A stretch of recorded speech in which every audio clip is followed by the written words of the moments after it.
Fala camarada, beleza? Sou o professor Jorge Celso de Biologia e hoje a gente vai trabalhar um assuntinho bem legal para o teu Enem, que é citologia, e dentro de citologia a gente vai trabalhar citoplasma. Lembrando que esse prefixo cito significa célula, plasma você pode trabalhar como líquido, então é a parte líquida dentro da célula, né? E citologia, a ciência que estuda as células. Aqui a gente tem o básico de uma célula eucarionte. A parte de classificação celular você já deve ter visto em outra aula, ou se não viu, fica atento, dá uma procurada aí em classificação celular. Aqui a gente tem uma célula eucarionte. Como é que a gente faz para descobrir isso? Você lembra? A gente procura logo olhar o núcleo dela, né? E esse monte de organelas citoplasmáticas, que é justamente o que a gente vai trabalhar hoje. Lembrando que a célula procarionte das bactérias, a única organela presente são os ribossomos. Então, isso daqui é o básico de uma célula animal. A gente consegue perceber, por exemplo, que ela não tem parede celular, tem apenas a membrana plasmática. Presença de flagelo também, então pode ser célula animal ou de um protozoário. Aqui a gente já tem uma célula clássica de vegetal. Como é que a gente percebe que é um vegetal? Presença de parede celular. Não são só os vegetais que têm essa estrutura, né? Bactérias têm, fungos também têm, algumas algas, mas o vegetal é o principal que vai aparecer para você. Então, lembrando que todas essas cores que você vê nas células, né, nas imagens, são imagens meramente ilustrativas, né? As células costumam ser transparentes e o que a gente vê são os pigmentos que estão dentro dela. Então, por exemplo, uma célula vegetal a gente consegue perceber a coloração verde devido à presença de clorofila no interior de uma organela chamada cloroplasto, que a gente vai trabalhar um pouquinho mais à frente. Aqui nós temos as principais organelas citoplasmáticas, nós vamos trabalhar elas de uma a uma. Então, o ribossomo, fica já gravado que esse cara está presente em todas as células, seja célula procarionte ou célula eucarionte. As bactérias, por exemplo, que têm células procariontes, as únicas organelas são os ribossomos para poder produzir proteína para ela. Nós temos aqui mitocôndria, responsável pela respiração celular, muito importante, presente aí em todas as células eucariontes, organela que tem DNA próprio, por exemplo, faz parte lá da teoria endosimbionte. Complexo de Golgi principalmente relacionado aí à secreção celular. Então, toda vez que aparecer a palavrinha secreção, fica atento aí para organela complexo de Golgi. Os centríolos estão em praticamente todas as células eucariontes também. Algumas células vegetais não apresentam, mas eles participam principalmente da divisão celular e tudo que envolve movimento, criação de cílios, flagelos, movimentos internos da célula. Lisossomo é a organela que vai trabalhar a digestão intracelular. Então, quando você come aí alguma coisa no teu lanche, você manda isso para o teu sistema digestório, que encaminha para a corrente sanguínea e então vai chegar nas células. E a organela que vai trabalhar com esse nutriente que você ingeriu vai ser o lisossomo. Lembrando que a palavra lise significa quebra. Então, lisossomo é a organela que trabalha com a quebra das moléculas. Retículo endoplasmático ele é dividido em dois, né? Você já deve ter visto isso em algum lugar. Retículo endoplasmático liso é liso justamente porque não tem ribossomos nas suas paredes. Ele é responsável pela secreção de lipídios. Enquanto que o retículo endoplasmático rugoso tem esse nome, rugoso ou granular, justamente pela presença aí das organelas chamadas ribossomos. Então você pode encontrar os nossos amigos ribossomos soltos no citoplasma e também aderidos às paredes do retículo endoplasmático rugoso. Começando pelo retículo endoplasmático, a gente tem que ver que ele é formado por um conjunto de sistema de membranas e tubos. Esse sistema de membranas intracelulares, eles vão trabalhar com transporte e armazenamento intracelular, né? Tudo dentro da célula. Ele pode ser encontrado em células eucarióticas e dividido em retículo endoplasmático liso, também chamado de A granular. Lembrando que esse Azinho no começo da palavra dá um sentido de negação, então A granular significa que ele não é granuloso, diferente do sistema rugoso. É responsável pela síntese de lipídios e formado aí por esse sistema de túbulos intracelulares. O retículo endoplasmático rugoso, ele pode aparecer também com alguns outros nomes, como por exemplo, retículo endoplasmático granular ou ergastoplasma. Ele tem a função também de armazenamento de substâncias como o liso, mas ele também produz proteínas, justamente pela presença dos nossos amigos ribossomos que estão aderidos às suas paredes. Dentro desse conjunto de membranas internas celulares, nós temos os vacúolos. Vacúolos, basicamente, eles armazenam substâncias e dependendo do nome que ele vai ter, a gente vai ver qual vai ser a função específica desse cara. Então, os vacúolos são estruturas de armazenamento e são classificados aí em categorias de acordo com as suas funções, como, por exemplo, vacúolos de digestão intracelular, aqueles que vão estar relacionados com a digestão que acontece dentro da célula. O vacúolo alimentar, ele pode ser dividido em fagossomo ou pinossomo. Lembra de fagocitose, pinocitose, lá da aula de membranas? Então, fagossomo é quando a partícula ingerida ela é sólida, enquanto que pinossomo é quando a partícula ingerida ela é líquida, né? No processo chamado de fagocitose ou pinocitose, dependendo se ele está ingerindo uma partícula sólida ou uma partícula líquida. Então, o vacúolo digestivo é o nosso amigo lisossomo, que a gente vai trabalhar ele mais à frente. Vacúolos contráteis ou pulsáteis são aqueles vacúolos encontrados em protozoários, como a nossa amiga euglena, que é um ser unicelular, uma alga protista, e eles têm a função de fazer o equilíbrio osmótico dessa célula, também presente na nossa aula de membrana celular. Esse equilíbrio osmótico é porque, como eles vivem em água doce, eles precisam expulsar a água que acabam entrando na célula. Então, esse vacúolo se contrai, por isso vacúolo contrátil, ou ele pulsa, por isso vacúolo pulsátil, para poder fazer o equilíbrio osmótico e retirar esse excesso de água que tem na célula, visto que são células que não apresentam parede celular e poderiam acabar se rompendo pelo excesso de líquido. Nós temos aqui o vacúolo digestivo associado aos lisossomos, né, junto com as enzimas desse cara, vão fazer a digestão intracelular. Os vacúolos de suco alimentar ou vacúolos vegetais, eles são exclusivos de células vegetais. Eles desempenham funções como armazenamento. E esse armazenamento pode ser, por exemplo, de carboidratos, que são açúcares, de água, proteínas e aminoácidos. Então, os vacúolos vegetais têm essa função de fazer o armazenamento de substâncias. Geralmente, você vai encontrar o vacúolo vegetal, uma grande bolsa, né, dentro da célula vegetal, que é algo que inclusive caracteriza este tipo de célula, onde você pode armazenar substâncias no seu interior. Lembrando que o nome da membrana desse cara é tonoplasto. Então, se aparecer esse nome, está falando sobre a membrana que forma um vacúolo vegetal. Nós temos aqui os peroxissomos, são organelas que não aparecem muito aí nas tuas aulas de biologia da escola, mas deveria aparecer. Esses caras, olha só o nome dele, peroxissomo, o que será que tem a ver? Na verdade, a função deles é quebrar a água oxigenada, que é chamada de peróxido de hidrogênio. Então, repara que o nome dessa organela já te indica o que ele vai fazer, o que ela faz. Então, são pequenas vesículas, toda vez que aparecer a palavra vesícula, pense em bolsa, né? Então são pequenas bolsas semelhantes aos lisossomos, só que a enzima que esse cara tem é chamada de peroxidase. Lembrando que a terminação ase indica que é uma enzima e a palavra que vem antes, o prefixo, o local onde essa enzima vai atuar. Nesse caso aqui, em cima do peróxido de hidrogênio. E qual é o grande problema desse peróxido de hidrogênio? Ele pode levar à produção de radicais livres. E radicais livres, eles acabam gerando envelhecimento celular. Eles são tóxicos para a célula. Por isso mesmo, essa organela é responsável por acabar com essas substâncias quando elas estão em contato aí com a célula. Lisossomo, lembrando que a palavra lise significa quebra, são organelas que vão quebrar moléculas dentro da célula. Eles estão relacionados com o processo de digestão intracelular. Eles têm enzimas que a gente chama de enzimas hidrolíticas. Elas são capazes de digerir diversas substâncias orgânicas e quem produz essa membrana aí vai ser o complexo de Golgi, enquanto que as enzimas presentes no interior do lisossomo é uma responsabilidade do retículo endoplasmático rugoso, graças à presença lá dos ribossomos.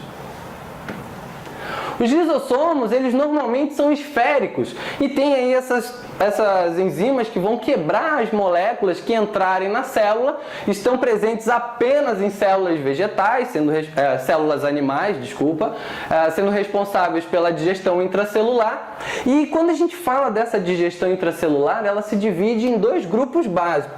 Repara aqui que a gente tem digestão heterofágica. Hétero significa diferente. Então, a digestão heterofágica é quando a célula está digerindo algo de fora dela, algo diferente a ela. Diferente, por exemplo, da digestão autofágica. Digestão autofágica é quando a célula digere o que está dentro dela, é para poder fazer reciclagem de organelas antigas ou mesmo a própria morte da célula, né? O que a gente chama de morte celular programada, um processo chamado de apoptose, que é quando a célula já não está desempenhando suas funções adequadamente e precisa ser eliminada. Quem vai ser o responsável por fazer essa eliminação da célula é o próprio lisossomo. O que ele faz? A membrana dele se rompe e as enzimas que iriam digerir as estruturas, né, as moléculas que iriam entrar no lisossomo, agora essas enzimas vão quebrar a própria estrutura celular, causando aí ou a reciclagem de organelas celulares ou então a própria célula pode acabar sendo destruída nesse processo. É algo normal e provavelmente está acontecendo aí agora nesse momento. Então, vamos adiante. Complexo de Golgi. Esse cara, ele é fundamental você lembrar que a palavra que conecta ele é secreção. Ele não está relacionado só com esse processo, mas falou em secreção, pensa logo no complexo de Golgi. Pode aparecer também com o nome de aparato de Golgi. Então, aparato ou complexo, mesma coisa, complexo de Golgi. É uma organela formada aí por sacos achatados, ó, várias vesículas, várias bolsas achatadas, e essas bolsas, elas são chamadas aqui, ó, dictiossomos. Então, apareceu a palavrinha dictiossomo, não é uma organela diferente, é o nome dado para essas membranas aqui achatadas que compõem o nosso colega complexo de Golgi. Quais são as funções aí do complexo de Golgi, além da secreção celular? Ele origina o acrossomo. Tá vendo esse nosso colega aqui, o espermatozoide? O acrossomo é uma bolsa localizada aqui à frente da cabeça do espermatozoide, onde é rico de enzimas. Lembrando que, se você está falando de enzima, você está falando de proteína. Quem é que produz proteína? Ribossomos, né? Então, onde é que a gente encontra ribossomos, além dos livres aí no citoplasma? Retículo endoplasmático rugoso. Então, se por acaso alguém perguntar para ti quem é que forma o acrossomo, você vai ter que dividir essa resposta. Se estiver falando sobre a membrana dele, complexo de Golgi. Mas se estiver falando sobre as enzimas, aí sim é o retículo endoplasmático rugoso. Essas enzimas vão ser fundamentais no processo de fecundação, para poder quebrar aí membranas externas presentes no óvulo, para ele poder entrar, né, e fazer a fecundação. Mas isso está lá na aula de reprodução. Além da formação do acrossomo, é o complexo de Golgi que produz o nosso colega lisossomo. Lembrando que apenas a membrana que envolve o lisossomo. Quando o assunto são as enzimas, proteínas, aí já fica a cargo do nosso colega retículo endoplasmático rugoso, graças à presença lá dos ribossomos. Então, mas basicamente, quando se fala em complexo de Golgi, a gente está falando em armazenamento e secreção. Então, apareceram essas duas palavrinhas na questão, fica atento que provavelmente vai estar falando sobre complexo de Golgi. Deixa eu trazer isso para cá. Vamos então para a nossa próxima organela. Centríolos. Os centríolos são organelas presentes em praticamente todas as células eucariontes, com exceção de alguns grupos vegetais, que você já deve ter visto na nossa aula de botânica. E eles são estruturas citoplasmáticas responsáveis basicamente pela divisão celular e pela formação de estruturas de movimentos, como cílios e flagelos. A figura desse colega aqui, dos centríolos, gera algumas confusões entre os alunos, mas é tranquilo. Você tem que ver aqui, ó, esse cara, ele é formado por 9 conjuntos de 3 microtúbulos. Então, olha lá, ó, vamos ver aqui, ó, 1 microtúbulo, 2 microtúbulos, 3 microtúbulos. Então, temos aqui um conjunto com 3 microtúbulos. Então vamos contar. Tem um conjunto aqui, ó, 2, 3, 4, 5, 6, 7, 8, 9 conjuntos de 3 microtúbulos. O que você está vendo aqui são 2 centríolos, porque eles normalmente aparecem aos pares dentro da célula. Ribossomos, esses são os mais famosos, presentes em todas as células, como a gente falou no começo dessa aula. São os locais de síntese de proteína, né? Ele é formado por um tipo de RNA chamado de RNA ribossômico. Lembra lá na aula de ácidos nucleicos? 3 tipos de RNA: RNA mensageiro, RNA transportador e RNA ribossômico, que forma a própria estrutura aí do ribossomo. Você pode encontrar eles tanto dispersos no citoplasma, quanto aderidos ao retículo endoplasmático. Qual retículo endoplasmático? Tá lembrando aí? Retículo endoplasmático rugoso. Então você vai encontrar tanto em células procariontes quanto eucariontes. Essa organela vem de fábrica com qualquer célula que você possa encontrar. Mitocôndria, outra organela aí queridinha das questões e também das aulas de biologia. Essa organela, ela é responsável pela respiração celular. Ela vai produzir aquela substância que você já deve ter ouvido falar bastante, que é o tal do ATP, adenosina trifosfato. Muito bem. Então são organelas presentes em todos os seres eucariontes com função de produzir energia para todas as atividades celulares. Uma coisa importante lembrar é que essa camarada aqui, ela apresenta DNA próprio. Então, o que isso traz de diferente para ela? Já vou te adiantar, te dar um spoiler. Quem mais tem DNA próprio quando o assunto é organela? Cloroplasto. Então, cloroplasto e mitocôndrias, elas podem se autoduplicar de forma independente da célula. Ou seja, de repente você começa a fazer uma atividade física e você tem lá uma média de 4 a 8 mitocôndrias dentro da célula. À medida que o seu corpo vai necessitando de mais energia com o passar do tempo, você vai produzir uma quantidade ainda maior de mitocôndrias. E aí você pode ficar lá com 60, 70 mitocôndrias dentro da célula para poder dar conta de toda essa energia que o seu corpo está necessitando. Porém, se você para essa atividade física, né, por um tempo, o número de mitocôndrias vai estar em excesso, vai ser desnecessário, você não vai precisar de tanta energia assim. Então, o que precisa acontecer com elas? Elas precisam ser destruídas. E qual é a organela que destrói organelas citoplasmáticas? Acabamos de falar aqui que são os lisossomos. E agora que você está por dentro das organelas citoplasmáticas, vamos trabalhar um exercício para ver como é que isso cai no Enem, cara. É hora de exercitar.